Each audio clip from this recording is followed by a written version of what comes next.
Mayor নির্বাচনের এখন পর্যন্ত কোনো শিডিউল তো ঘোষণা হয় নাই। বিভিন্ন জায়গা থেকে প্রত্যাশা দেখতে পাচ্ছি।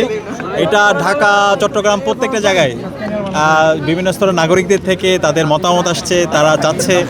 তো দেখা যাক, সময় বলে দেবে। আমরা একটু সময় যেন অপেক্ষা করি। আমার ইচ্ছা তো, আমি এখন যে দায়িত্ব আছি সেটা আমার একটা এক্সাম্পল সেট করা, যেন ঢাকা ইউনিভার্সিটিতে আমি ভিপি হিসেবে দায়িত্ব আছি, যেন পরবর্তীতে যারা আসবে চমৎকার একটা ক্যাম্পাস পাই, এবং যে কমিটমেন্টগুলো দিয়েছি প্রত্যেকটা কমিটমেন্ট বাস্তবায়ন করার মাধ্যমে একটা চমৎকার একটা স্ট্যান্ডার্ডে নিয়ে যাওয়া।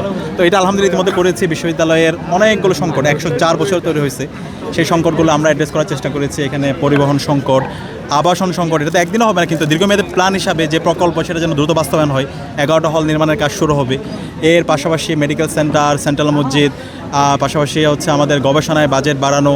শিক্ষার্থীদের জন্য দীর্ঘদিনের দাবি ছিল তারা যেন রিসার্চ অ্যাসিস্ট্যান্ট এই সেবাটা এনশিওর করা যায় সেটা।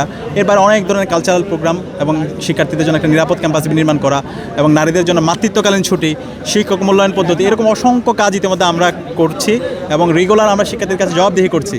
তো এর মধ্যে একটা স্ট্যান্ডার্ড আলহামদুলিল্লাহ আমরা স্থাপন করেছি, আরও একটা ভালো পজিশনে নিয়ে যাওয়া।